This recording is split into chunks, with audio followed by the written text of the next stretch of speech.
This video is brought to you by Alpine Academy, subject English, class 9, Sindh Textbook Board, Jamshoro. English Book 1 for class 9. Unit number 8, People and Places. Reading Comprehension 8.1 start करेंगे हम और इसका topic का नाम है गाजिस diary.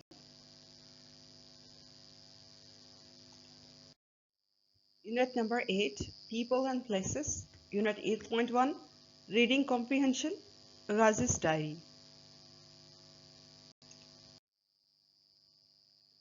People and Places Reading 8.1. Reading के हवाले से हम प्री रीडिंग स्ट्रैटेजीज में देखेंगे कि जैसे use pre reading strategies to take the content of text. Text किसके बारे में है, ठीक है, इसमें से की नॉलेज क्या होगा, क्या हो सकता है, हम प्रेडिक्ट कर सकते हैं. मतलब पहले से टाइटल और यूँ देखकर कि कॉन्टेक्चुअल क्लूज की मदद से हम ये अंदाज़ा कर सकते हैं कि ये चैप्टर किस बारे में है, ठीक है. इसके बाद स्किमिंग टेक्स्ट क्या होता है कि जनरल आइडिया लेने के लिए ना फ़ौरन से एक दो पेज पलट के, यानी जितने पेजेस के ऊपर टेक्स्ट होता है उसको फ़ौरन ऊपर से नीचे ना टेक्स्ट को देखा जाता है और चंद एक वर्ड्स भी इसमें से वो भी हम हमारी नज़र से गुजरते हैं तो हमें अंदाज़ा हो जाता है कि इस चैप्टर में क्या है. उसके बाद है कि थीम और मेन आइडिया का अंदाज़ा लगाना, और ये थीम वगैरह का टाइटल से बखूबी अंदाज़ा हो जाता है कि इसकी थीम है, इसका सेंट्रल आइडिया क्या होगा या इसमें क्या कन्वे किया जाने वाला है इस चैप्टर में पहले से ही. उसके बाद डिफ़िकल्ट मीनिंग्स जो भी आते हैं जब आप रीडिंग कर रहे होते हो, खुद से अगर आप रीड करो तो आप डिफ़िकल्ट वर्ड्स को अंडरलाइन किया करें, उसके बाद उनका मीनिंग गैस करने की कोशिश किया करें, और फिर उसके बाद गैस करने के बाद अगर बाद में लास्ट में आपको नहीं भी मीनिंग का पता चले, आप फिर से उसको सेंटेंस पढ़ के फिर से वैल्यूट करने की कोशिश करें कि मीनिंग क्या है, और फिर इसको आप ग्लॉसरी से मैच कर लें सही करेक्शन के लिए. इसके अलावा आप डिक्शनरी से भी मैचिंग कर सकते हो. तो ये स्ट्रैटेजी बार बार बुक में आपको बताई गई है. इस प्लान के थ्रू इस तरीके से आप वर्ड्स मीनिंग बहुत जल्दी लर्न कर पाते हो. उनको याद करने में मुश्किल नहीं आती. ऑटोमेटिकली जिस तरह हम सर्च कर रहे होते हैं, 2-4 दफ़ा पढ़ते हैं, इसको टैली करते हैं तो हमें वर्ड्स मीनिंग आ जाते हैं. ऑलमोस्ट 80%, 70 to 80% हमें याद हो जाते हैं, और इससे हमारी वोकैबुलरी भी बढ़ती है डेफिनेटली.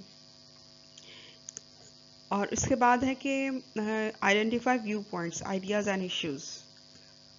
वही आपने जब लोकेट करने हैं मेन ओपिनियंस के आपस में, जस्ट आप पहले से डिस्कस करोगे ये इस बारे में टॉपिक है, ऐसे हमने स्किमिंग की है, चले हम चैप्टर पढ़ने से पहले ही थोड़ा सा माइंड प्रिपेयर कर लिया जाता है तो ज़्यादा अच्छे से समझ में आता है टेक्स्ट. इसके अलावा समरी स्किल्स आपने यूज़ करनी है. समराइज़ करना आप पहले भी कर सके हो इसकी प्रैक्टिस यूनिट में. शॉर्टली किस तरह आप एक बात को कन्वे करते हो, जैसे हेलन केलर में आपने इसकी प्रैक्टिस की. तो एक बात है, एक कोई भी लॉन्ग प्रोसीजन है, डिस्क्रिप्शन है, उसको शॉर्टली कैसे बताना है, अपने वर्ड्स में नहीं वही बताना है, अपनी तरफ से इंफॉर्मेशन ऐड नहीं करनी, जो कि राइटर ने कहा है. राइटर ने कहा है वर्ड्स आपके अपने हो सकते हैं, मतलब की वर्ड्स और की पॉइंट्स और मेन आइडियाज़, उनको इंफॉर्मेशन उनको चेंज नहीं करना. तो आप इस चैप्टर में टेक्स्ट से रिलेटेड समरी राइटिंग की भी प्रैक्टिस करें. नेक्स्ट इसका सेगमेंट है जो हर यूनिट में होता है, लिसनिंग एंड स्पीकिंग का, और उसमें आपको थोड़ा सा मज़ीद कुछ ट्रिक्स के बारे में बताया जाएगा. नेक्स्ट 8.3 में लैंग्वेज प्रैक्टिस होगी. लैंग्वेज से रिलेटेड, इंग्लिश लैंग्वेज या ग्रामर से रिलेटेड कुछ रूल्स जो आप पहले से जानते हैं वो, या कुछ नए, वो आपको बताए जाएंगे.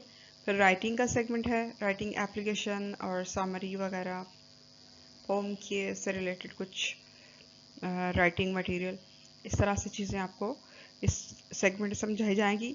नेक्स्ट है स्टडी स्किल्स, और फिर लास्ट हमारा जो होता है यूनिट फन का. Alpine Academy provides online tuition for all subjects of class 9th, Metric, First Year and Inter. Please contact us on this WhatsApp number.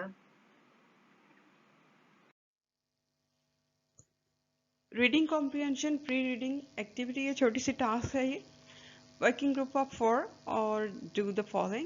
Number 1, share with each other some of the good things that you remember from your childhood. आपने 3-4 student का group form कीजिए और कुछ चीज़ों को discuss करें जैसे आप बचपन में किया करते थे, अपने बचपन को याद करें. Remember to talk in English and select one incident from all those shared and the group for sharing with the class. जैसे दोस्त अपने आपस में ना बैठ के शेयर कर रहे होते हैं कि बचपन में मैं ऐसा था, ऐसा करता था, और एक दफ़ा स्पेशल कोई मज़े का वाक़या आपको याद आ जाए तो आप शेयर करें. तो आपस में डिस्कशन के बाद वही एक इंसिडेंट जो है वो पूरी क्लास को बताएं, उनसे शेयर करें और कोशिश करें, बल्कि आपको क्या करना है, you have to talk in English. अब आप अपने चाइल्डहुड के बारे में कुछ भी सपोजली कुछ भी कह सकते हो, लाइक ड्यूरिंग माई चाइल्डहुड आप अपने बारे में बात करोगे, like I was carefree and had no worries at all. I used to wander like a deer in the open fields, enjoying the natural beauty, enjoying the street beauty. There were certain incidents that are still fresh in my memory.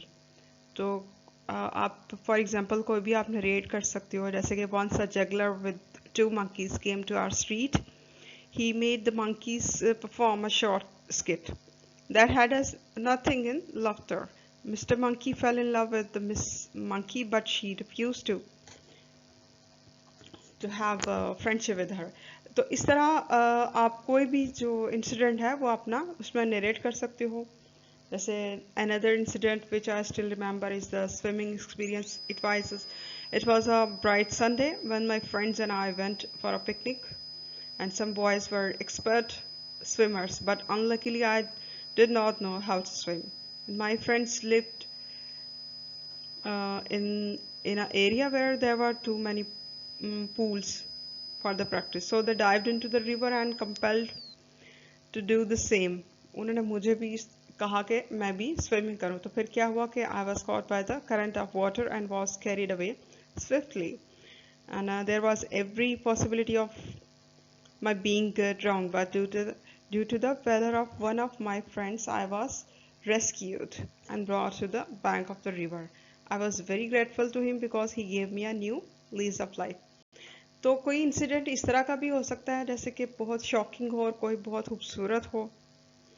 So the memories of my childhood days are still fresh in my mind, although I do wish that those days full of pleasure come back. I know that it's a thing of the past. Time flies on wings. I have to move on. तो इस तरीके से आप try करें पूरा ही narration को आप English में करने का, और इससे आपकी स्पीकिंग पावर और लिसनिंग स्किल्स दोनों ही इम्प्रूव होंगी. इस तरह से सेकंड जो है हमारी एक्टिविटी क्या है, सेकंड टास्क है, आपको जस्ट मैंने आइडिया दिया है कि आप अपने बचपन से रिलेटेड इस तरह से बात कर सकते हो. ज़रूरी नहीं कि आपने ऐसे ही करना है, आप कैसे भी. पर्पज़ ये है कि जैसे कोई पुराना वाक़या शेयर करना दोस्तों के साथ, या बात करना, या आप जब छोटे थे तो आप क्या करते थे, अपने बेस्ट फ्रेंड के बारे में, बेस्ट प्लेस, बेस्ट लाइकिंग के बारे में बता सकते हो, पार्क या इस तरह, या आप फादर के साथ ही करते थे, कुछ भी इस तरह की बातें. तो नेक्स्ट हमारा है कि discuss some of the issues that Pakistan is facing due to water shortage and what should the citizens do. अब इस वक्त जो मौजूदा सूरत हाल है, ठीक है, इसमें पानी की कमी हो रही है ना पाकिस्तान में, ठीक है, तो फिर शहरियों को इस हवाले से क्या करना चाहिए, what steps should the government take to solve this problem. Government को इस प्रॉब्लम को सॉल्व करने के लिए कौन से स्टेप्स लेने चाहिए, क्या इस मसले को कैसे हल करना चाहिए. तो आपने इसके ऊपर इस टॉपिक पे बात करनी है, डिस्कशन करनी है. Fill in the information in the following table, and after filling the table decide which problem and solution your group would like to share with the class. इस डिस्कशन से, इसी डिस्कशन से रिलेटेड ये column आपने fill करना है. और student ये आप जहन में रखिए कि ये कोई क्वेश्चन आंसर की तरह आपको नहीं प्रिपेयर करवाया जा रहा कि आप इस तरह से जी ये आएगा और आप इस तरह एग्जाम में लिखना. नो, ये आपको एक आइडिया दिया जा रहा है. इस बुक में बहुत सारी ऐसी एक्सरसाइजेज हैं जो इस चीज़ पे आपको लेके आ रही हैं कि आप खुद सोचें, अपनी क्रिएटिविटी को इम्प्रूव करें, माइंड से सोचें, ब्रेन स्टॉर्मिंग करें. इसके बाद आइडियाज़ बहुत सारे आते हैं, माइंड अच्छा वर्किंग करता है. फिर आप बोलने की प्रैक्टिस करें, इंग्लिश लैंग्वेज को सुनने की, यानी लिसनिंग और स्पीकिंग. तो ये टास्क सिर्फ इसीलिए है इसी स्किल्स को इम्प्रूव करने के लिए। अब सेकेंड ऑप्शन पे देखिए आप क्या कह सकते हो। सपोज पाकिस्तान जो है, one of the most pressing issues that Pakistan faces at the moment is the water crisis. Water crisis का प्रॉब्लम है, जिससे Pakistan water originates from a number of sources. Around 60% of total rain water is derived from the monsoon rains, but a significant problem also comes from the winter rainfall. अब पाकिस्तान का जो surface और ground water resources हैं that are depleting rapidly by 2016, surface water availability per capita had fallen close to 1000 cubic centimeters and is expected to decrease even further. इस तरह से आप कुछ फैक्ट्स एंड फिगर्स को ऐड कर सकते हो जब आप डिस्कस कर रहे हो वाटर प्रॉब्लम की।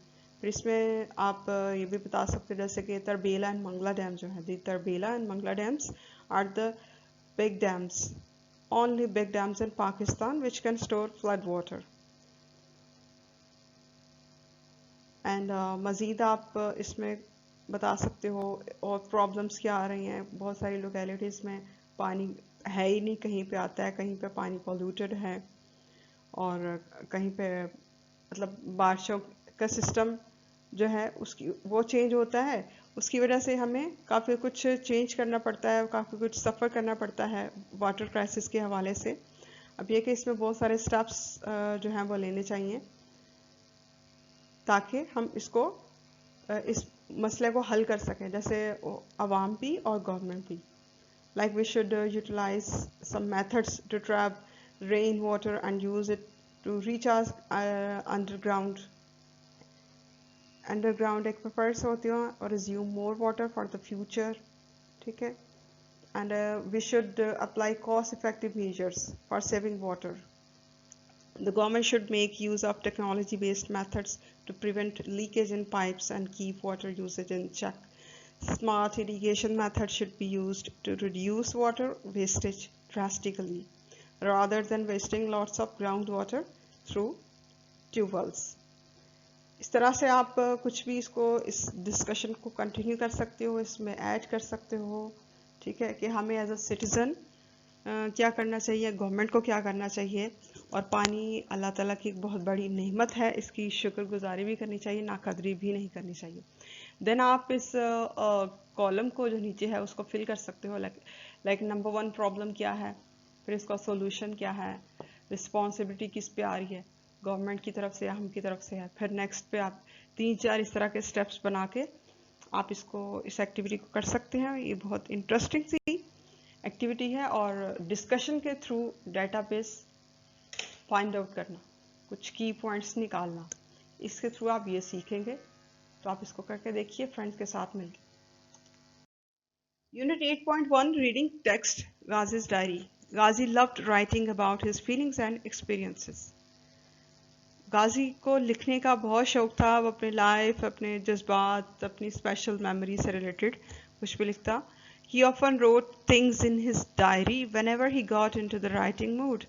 जब कभी भी उसका लिखने का मूड होता तो वो अपनी डायरी में ज़रूर कुछ ना कुछ लिखता था। The following are 2 pages from his diary.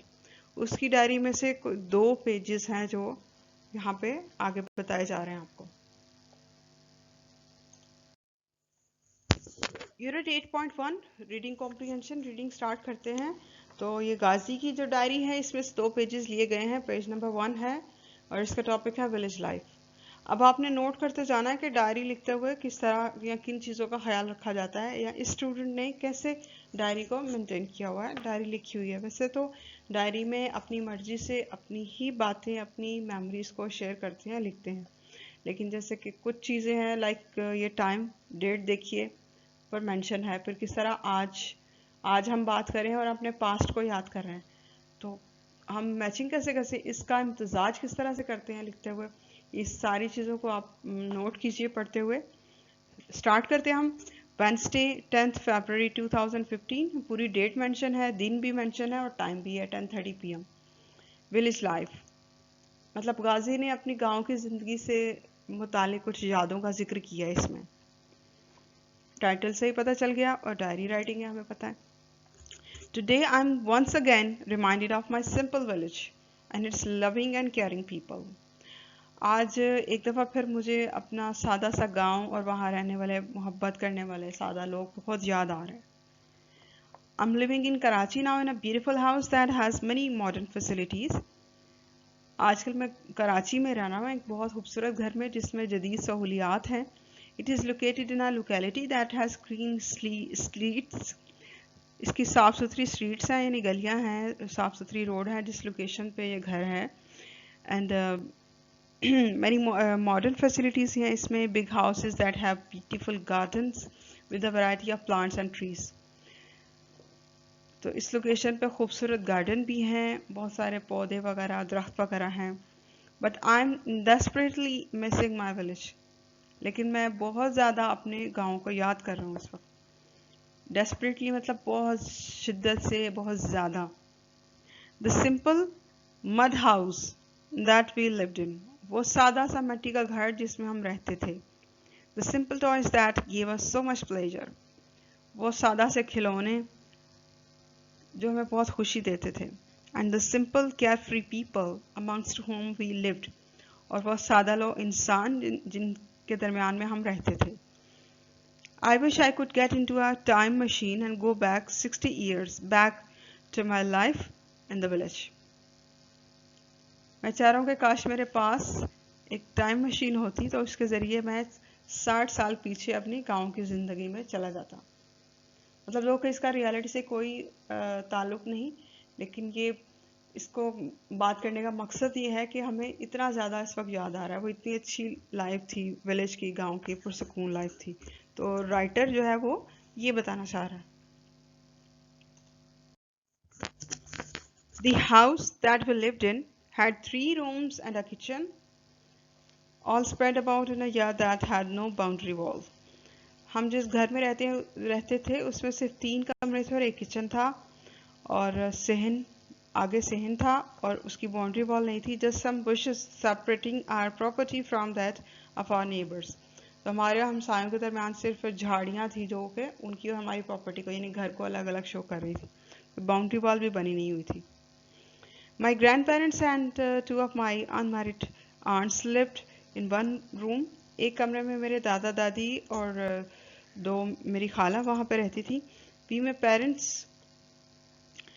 Parents and siblings, हम सब यानी कि मैं, मेरे वालिदैन और मेरे बहन भाई लिव्ड इन अनदर रूम, एक दूसरे कमरे में हम लोग रहते थे। while my uncle and his family lived in third room, जबकि तीसरे कमरे में मेरे चचा और उनकी फैमिली रहते थे।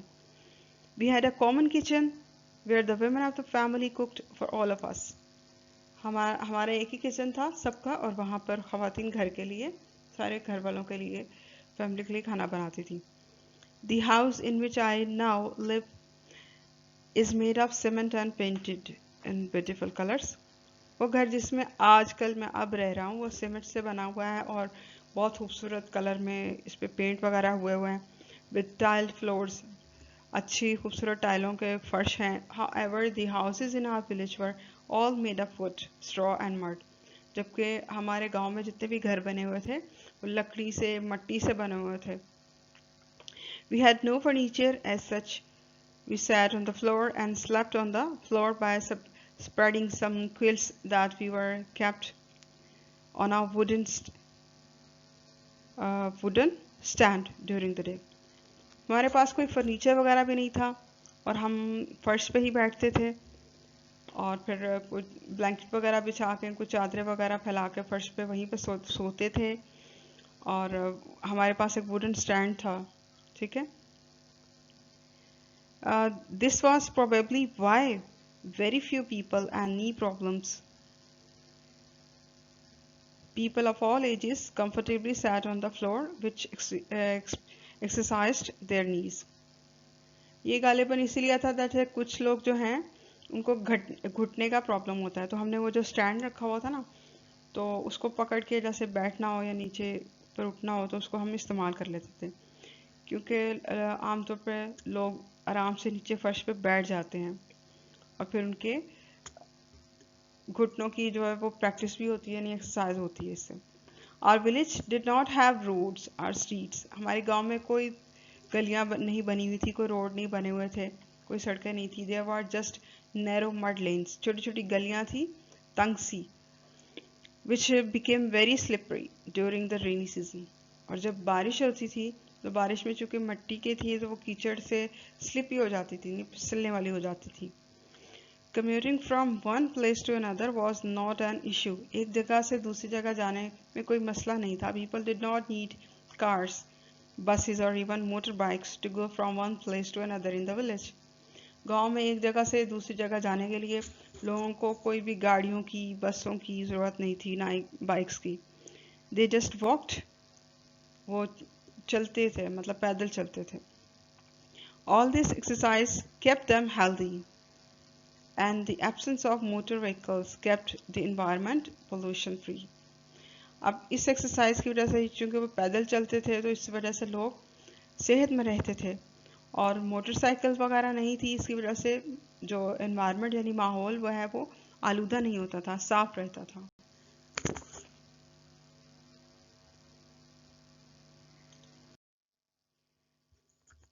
Unlike the city, the village did not have big shops and supermarkets. शहर की तरह बिल्कुल गांव में दुकानें वगैरह नहीं थी या मार्केट्स नहीं बनी हुई थी, बड़ी बड़ी दुकानें बिल्कुल नहीं थी. There were just a few small shops selling goods that people needed for everyday living.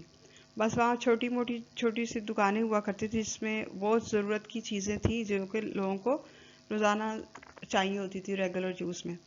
One did not always need money or credit cards to buy things from these shops. किसी को भी इन दुकानों से चीज़ लेने के लिए बहुत ज़्यादा पैसों की या क्रेडिट कार्ड्स की ज़रूरत नहीं होती थी. One could buy things from these shops even if one did not have any money.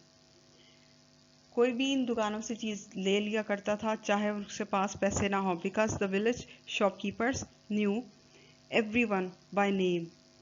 क्योंकि दुकानदार सबको जानते थे, उनके नाम वगैरह एक दूसरे को सब जानते थे. And were usually willing to give goods on credit. तो वो क्रेडिट पे भी चीज़ें उनको दे दिया करते थे, मतलब इस लिहाज से कि दे देना और फिर बाद में जब उनके पास पैसे हों वो बाद में पे कर दें. The village Utak, the place where men met in the evening. शाम को गांव में ना सब लोग मिलके बैठते हैं, जैसे इसको मीटिंग आजकल कहते हैं मीटिंग, और गांव में इसको उताक, उस जगह को जहाँ पे मिलके सब बैठते हैं ना मर्द हजरात मीटिंग के लिए, तो उसको उताक कहते हैं. was where men spend their free time. वहाँ पर बैठ के वो अपना फ्री टाइम यानी फुर्सत के लम्हात भी गुजारते थे. फिर शेयर्ड व्यूज़ एंड गॉसिप्स, एक दूसरे से गपशप करते और न्यूज़ बताते, मतलब जो भी खबर है कोई हाल अहवाल एक दूसरे से शेयर करता. लॉफ्ट एट शेयर जोक्स, हंसी मजाक किया करते. टॉक्ड अबाउट द वेदर, मौसम के बारे में बात करते. There crops and village issues, उनकी फसलें और गांव में दीगर मसले मसाइल उनके ऊपर भी डिस्कशन करते. and enjoyed folk songs sung to the tune of the घाघर and तंबूरा. और इसके अलावा वो फोक म्यूज़िक को भी इंजॉय करते हैं, यानी लाइट म्यूज़िक हो गया, या कोई बैठ के कलाम पढ़ लेगा, सिंपल म्यूज़िकल इंस्ट्रूमेंट की आवाज़, जैसे घाघर वो जो पिचर होता है उसको बजाया जाता है स्टिक के साथ भी, हाथ के साथ भी, तो उसकी आवाज़ आती है. और तंबूरा इंस्ट्रूमेंट म्यूज़िकल सिंपल इंस्ट्रूमेंट है जो फोक सॉन्ग के ऊपर भी ही बजते हैं, तो इसके म्यूज़िक से भी वो इंजॉय करते हैं. आजकल का फास्ट रॉकी म्यूज़िक डिवाइसेस वाला ये बिल्कुल नहीं था. The women had the village well, which was the center of all their activities. ख़वातीन की तमाम तर सरगर्मियों का मरकज़ वही गांव था. The village men and women shared their news and issues with people and enjoyed each other's company. गांव के ख़वातीन और मर्द हजरात सब एक दूसरे से ख़बरें शेयर करते और मसले मसाइल बयान करते और एक दूसरे की कंपनी को एंजॉय करते थे. They did not get their news from the television. वो अपनी जो ख़बरें, इस तरह की जो ख़बरें, जो मालूमात हैं, वो टेलीविज़न से, टीवी वगैरह से नहीं लेते थे उस ज़माने में. Learn about what was happening with people from the Facebook, या फिर फेसबुक के थ्रू देखना कि क्या हो रहा है टाइम में लोगों के साथ या दुनिया में क्या चल रहा है. Get their entertainment from the YouTube. उनको इस चीज़ की ज़रूरत नहीं होती थी कि वो यूट्यूब चैनल खोल के या यूट्यूब से म्यूज़िक, ड्रामास या और कोई एंटरटेनमेंट देखें. And talk to people sitting at the next table through SMS और ईमेल, या फिर उनको इतनी भी ज़रूरत नहीं पड़ती थी कि जैसे आजकल होता है कि हम एक ही टेबल बिल्कुल क्लोज बैठे हुए, मतलब थोड़े से डिस्टेंस पे बैठे भी हुए हैं, तब भी हम SMS कर रहे होते हैं वाया व्हाट्सएप या मैसेज कर दिया, कॉल पे बात कर ली, मेल कर दी। बहुत करीब होने के बावजूद भी मेलिंग के ऊपर कम्युनिकेशन चल रही है। ठीक है, व्हाट्सएप का बहुत ट्रेंड है। ये सब कुछ उस वक्त नहीं था। All there activities centred on people in the flesh and blood. जीते जागते इंसानों के दरमियान पूरे एहसासात से भरपूर वो जिंदगी गुजारते थे। उनकी तवज्जो का मतलब मरकज इंसान थे, नॉट पीपल वाया डिवाइसेस। वो इंसान नहीं जो डिवाइसेस से कनेक्ट होते हैं। जैसे आजकल ट्रेंड है डिवाइसेस को यूज़ करना और इसके थ्रू कम्युनिकेशन और हर काम हमने फिक्स कर दिया। जैसे व्हाट्सएप है, एंड्रॉयड हम यूज़ करते हैं, सिस्टम PC है, लैपटॉप, ट्विटर, फेसबुक, ये सब हम कम्युनिकेशन और ट्रेंड के तौर पे यूज़ करते हैं। मतलब हमने अपने आप को ना डिवाइसेस के अंदर मुख्तस कर दिया हुआ है। एक दूसरे से मिलना और एहसास से भरपूर ज़िंदगी गुजारना और लोगों के एहसासात को महसूस करना, दुख दर्द को समझना या खुशी शेयर करना, गम भी शेयर करना, ये सब बहुत कम हो गया हुआ है आज के जदीद मैकेनिकल सॉर्ट ऑफ लाइफ में। तो राइटर इसी को पॉइंट आउट कर रहा है और हल्की सी सटायर है इसमें, थोड़ा सा तंज भी कर रहा है। जैसे कि जदीद दौर ने इंसानों के दरमियान फासले बढ़ा दिए हैं, पहले बिल्कुल फासले नहीं थे। नेक्स्ट वो कह रहा है लास्ट पे कि अलास, और ये एक्सप्लेन कर रहा है यानी कि सॉरो, अपनी फीलिंग को जाहिर कर, एक्सप्रेस कर रहा है कि दुख हो रहा है, अफसोस हो रहा है। Our luxurious lifestyle has compromised our health, कि हमारा जो आजकल के लाइफस्टाइल है यानी बहुत ज़्यादा सहूलियात वाली ज़िंदगी है, उसने हमारी सेहत को भी मुतासर कर रखा है। The availability of devices has distanced us from people. Devices तो हमारे पास बहुत हैं, लेकिन इससे लोगों के दरमियान फासले बढ़ गए हैं। The access to technology has replaced the human touch. Technology के बढ़ते हुए फ़रोग ने, उसकी पहुंच ने, उसकी रसाई ने क्या किया है कि इंसानों के दरमियान फासले बढ़ा दिए हैं और दिलों में दूरियां पैदा कर दी हैं। वो एहसास को जो है ना, जो इंसानियत का एहसास होता है, उसको बहुत हद तक कम कर दिया हुआ। I wish for a time machine to take me back to my simple life, simple people, simple interest and simple wants and needs. काश के मैं अपनी मशीन को कह सकता कि वो मुझे वापस मेरी सादा ज़िंदगी में ले जाए, जहाँ पे सादा लोग थे, सादा मफाद थे, सादा ज़रूरियात थी, सादा ख्वाहिशात थी। तो बस इस डायरी पेज के थ्रू राइटर ने यानी गाजी ने, या जो भी राइटर है जिसने लिखा है, ठीक है, गाजी तो एक कैरेक्टर है सपोज कि उसकी डायरी है, तो उसने बताया कि आज के दौर में, क्योंकि ये ऑलमोस्ट 60 साल पहले के टाइम की बात बताई गई है, कि उस दौर में आज के दौर में क्या फ़र्क है। फैसिलिटीज़, सहूलियात तो बहुत सारी आ गई हैं, लेकिन जो इंसानी जज्बात हैं वो, उनका एहसास कम हो गया और इंसानों में दूरियां बढ़ गई हैं। For more details on remaining lectures, chapters and exercises of this book, please send us a message on WhatsApp number। ये WhatsApp नंबर जो यहाँ पे मेंशन है, यहाँ पे आप मैसेज कर सकते हैं इस बुक से या इस एक्सरसाइज से रिलेटेड कोई भी क्वेश्चन हो या क्वेरी हो, हम ज़रूर आपको रिस्पॉन्स करेंगे। इसके अलावा आप हमें ईमेल भी कर सकते हैं at alpineacademy@gmail.com। Second diary page है फ्राइडे 4 अगस्त 2017। ये डेट मेंशन है, यहाँ पे डे मेंशन है और टाइम भी है 11:45 AM। We need to store rain water. ठीक है, बारिश के पानी को हमें जमा रखना चाहिए, स्टोर करना चाहिए। कैसे, क्यों, तो हम रीडिंग करते हैं। मूनसून्स वंस अगेन फ्लड्स एवरीवेयर। फिर से मूनसून की बारिशें आई और हर तरफ सैलाब हो गया, सैलाब आ गया। The much needed rain is here while water is an important need of life।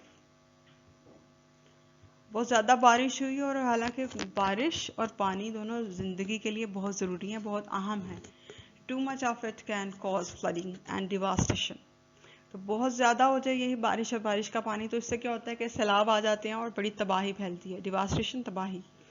In Pakistan floods create havoc when rivers overflow their banks during the monsoon season। Pakistan में जब मानसून का मौसम आता है, यानी मानसून की बारिशें होती है, मुसलसल मूसलाधार बारिशें, तो इसके नतीजे में क्या होता है कि दरियाओं में पानी भर जाता है और फिर वो ओवरफ्लो होने लगते हैं। ज़ाहिर है कि जब फिल हो जाएंगे पूरे, तो फिर उनका पानी बाहर ही आएगा और इधर उधर इलाकों में जाएगा, फैलेगा। इससे सैलाब आ जाता है और क्रिएट हैवक। हैवक का मतलब वही है डिस्ट्रक्शन, तबाही, बड़ी तबाही फैलती है। Rivers have always played a very important role in the life of human beings. इंसानों की ज़िंदगी में हमेशा से दरियाओं ने अहम किरदार अदा किया है। They have served as trade routes from the earliest of times. बहुत पुराने और पहले वक्तों से इनको तिजारती रास्तों के तौर पर भी इस्तेमाल किया गया। Before the building of roads and railways, most trade was carried on by boats and ships along rivers. तो ये जब तक बहुत ज़्यादा रेलवेज़ नहीं बने थे, रोड्स, सड़कें वगैरह इतनी नहीं बनी हुई थी, तो उस वक्त जो तिजारती सामान कैसे आता जाता था, बोट्स, किश्तियाँ वगैरह, बोट्स यूज़ होती थी और शिप्स यूज़ होते थे, बहरी जहाज़, इनके थ्रू, और ये दरियाओं के साथ साथ चलते थे और फिर आगे समंदर में। In addition to this, rivers have been important for growing food. इसके अलावा दरिया इस लिहाज से भी अहम है कि इनके वजह से जो फसलों में अच्छा फूड प्रोवाइड करती हैं फसलें, यानी फसलों की पैदावार बेहतर होती है। This was the reason that most towns in ancient times were build near reverse. यही वजह है कि पुराने वक्तों में बहुत सारे जो इलाके थे वो दरियाओं के करीब तामीर किए जाते थे, ताकि दरियाओं का पानी फसलों में आए और फसलों की पैदावार अच्छी हो। A barrage is a kind of wall which blocks the flow of water. Barrage एक तरह की दीवार होती है जो पानी के बहाव को रोकती है। It has gates through which the water is allowed to pass in a limited quantity. इसमें मुख्तलिफ बहुत सारे गेट्स बनाए जाते हैं, यानी रास्ते बनाए जाते हैं जिसके थ्रू पानी को गुजरने दिया जाए एक लिमिटेड क्वांटिटी के अंदर, जैसे कि एक महसूस मकदार में पानी के बहाव को मुमकिन बनाया जाए। It aims to control the flow of water in the flood season. इसका मकसद क्या होता है कि सैलाबी सूरत हाल में जब सैलाब हो और बहुत ज़्यादा पानी की रफ्तार तेज़ हो, तो फिर पानी के बहाव को काबू किया जाए, इसको स्टोर किया जाए, and release it for irrigation. और फिर इसको स्टोर करने के बाद या जो पानी होता है उसको मुख्तलिफ मकासद के लिए यूज़ किया जाता है, जैसे कि इरिगेशन यानी ज़राअत के सेक्टर में, खेती बाड़ी में इसको इस्तेमाल किया जाए, खेतों में इसको इस्तेमाल किया जाए, through the canals through out the year. पूरा साल इनको नहरों के ज़रिए खेती बाड़ी के लिए इस्तेमाल किया जाता है इसी पानी को। The गुद्दू barrage built on the river Indus. River Indus यानी दरिया सिंध पे गुद्दू बैराज तामीर किया गया है। Is one of the many barrages built in Pakistan, जो कि पाकिस्तान में बहुत सारे बैराज बनाए गए, उनमें से एक है। It is built at a place where the river is 14 kilometers in width. ये इस जगह पे तामीर किया गया है जहाँ पे जो उस दरिया की चौड़ाई 14 किलोमीटर है। It is designed to force the water. इसको इस तरह से बनाया गया है, डिज़ाइन किया गया है कि ये पानी के बहाव को उस तरफ धकेले, स्प्रेड ओवर 14 किलोमीटर, इतनी उसकी फोर्स हो कि ये 14 किलोमीटर तक उसको फैला सके। To pass through a narrow barrage about 1 kilometer wide. और वो किसके थ्रू, एक रास्ता बनाया गया है जो एक बैराज है जो 1 किलोमीटर की चौड़ाई है उसके थ्रू ये जो पानी है उसको 14 किलोमीटर तक फैलाता है, इसका ये काम है। The barrage is 1355 kilometers in length. तो इस बैराज की जो लंबाई है 1355 किलोमीटर है। It is made in such a way that a flood of about 1.2 million cusics can pass through it. तो ये इस तरह से बनाया गया है कि तकरीबन 1.2 मिलियन क्यूसेक बहाव का जो सैलाबी रेला है या सैलाब इसके थ्रू गुजर सकता है, इतनी इसकी स्ट्रेंथ है। तो Guddu barrage has a system of 3 main canals. Guddu barrage में बुनियादी तौर पर 3 किस्म के स्पेशल नहरी निज़ाम है, नहरों का सिस्टम इसमें बनाया गया है। 2 of these are on the right bank. जो दाईं तरफ जो किनारा है वहाँ पर 2 हैं, on the other left. The Bigarisen feeder and the Desert Path feeder. ये दोनों नाम हैं जो नहरी निज़ाम है ना, जैसे मेन कैनल्स हैं। तो इसमें से जो दो के नाम हैं वो ये हैं, और ऑन द राइट बैंक वो राइट तरफ है, यानी दाएं तरफ है, दाएं किनारे की तरफ दरिया के। तो third canal the Ghotki feeder, third का नाम है घोटकी, ये कहाँ पर है, is on the left bank, जो दरिया के बाएं तरफ है। The three canals are amongst the largest feeder canals in the world, ये तीनों का शुमार उसमें होता है दुनिया के लार्जेस्ट यानी बड़े, बहुत सबसे बड़े जो नहरी निज़ाम है उसमें होता है। The barrage is meant to irrigate an area of 2.7 million acres। इस बैराज की कैपेसिटी कितनी है, यानी ये कितने एरिया को इरिगेट कर सकता है, मतलब कि आप पाशी जिसको बोलते हैं, यानी फसलों को में पानी पहुंचाने का निज़ाम, ठीक है, वो है 2.7 मिलियन एकड़ ज़मीन। Most of the area lies in the Sakhar and Jacobabad districts of Sindh and the rest in Kalat division of the Balochistan province। ज़्यादातर इसका एरिया जो है वो सखर में और जैकबाबाद ज़िलों में है, डिस्ट्रिक्ट में है, सिंध में है जो। इसके अलावा बाकी का इसका कुछ हिस्सा जो है वो कलात डिवीजन में है, जो कि बलोचिस्तान में है, सुबह Balochistan. The Guddu barrage is one of the biggest barrages of Pakistan। Pakistan के जो सबसे बड़े बैराजेस हैं उनमें से एक है गुद्दू barrage. It has also been the most difficult to complete। ये इन प्रोजेक्ट्स में से है जिनको मुकम्मल करना बड़ा मुश्किल था। More than 5,000 engineers, technicians and laborers worked day and night to complete it।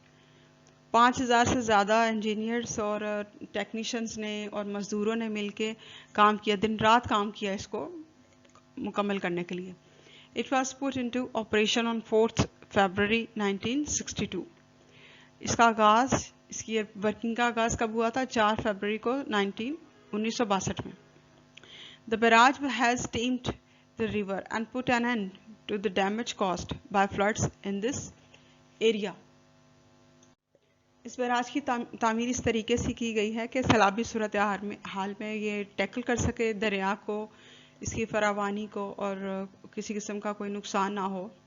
It is about time that the government started constructing more barrages to control flooding during the rainy season। ये time है जब हुकूमत ने मज़ीद बैराजेस की तामीर का काम शुरू कर दिया है, ताकि सैलाबी सूरत हाल में अगर सैलाब हो उनको सही मौसर तरीके से कंट्रोल किया जाए during the rainy season and to supply water throughout the year for irrigation more land.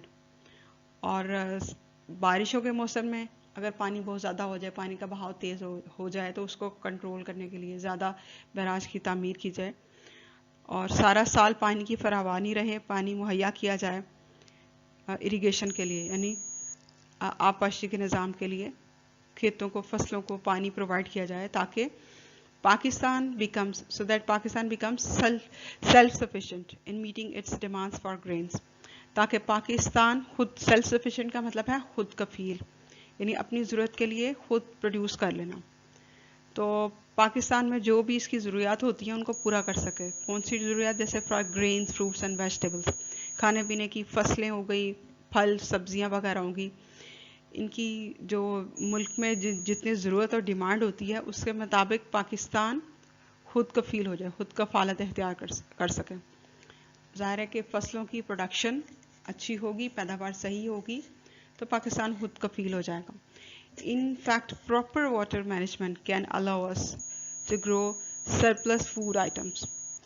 दर हकीकत अगर हम पानी के इंतज़ाम को ज़्यादा बेहतर तौर पे मैनेज करेंगे, बना देंगे, तभी ये मुमकिन है कि खुराक में पाकिस्तान खुद कफील हो जाए, यानी खुराक के सारे आइटम्स की अशिया खुर्दनोश में फरावानी हो जाए। सरप्लस का मतलब कि कोई चीज़ इतनी होना जो ज़रूरत के हिसाब से, इस्तेमाल के हिसाब से ज़्यादा हो, यानी फरावानी हो, which we can then export and earn foreign exchange.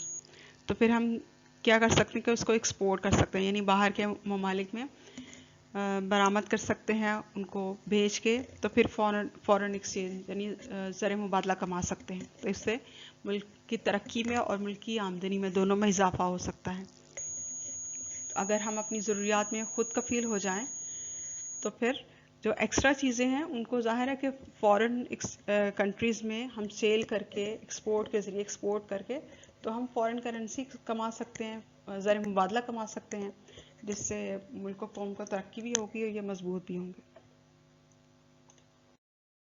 किसी भी किस्म के क्वेश्चन या क्वेरी के लिए हमसे आप कांटेक्ट कर सकते हैं व्हाट्सएप पे या हमें ईमेल कर सकते हैं। इसके अलावा प्लीज़ हमारे यूट्यूब के चैनल अल्पाइन एकेडमी को ज़रूर सब्सक्राइब करें।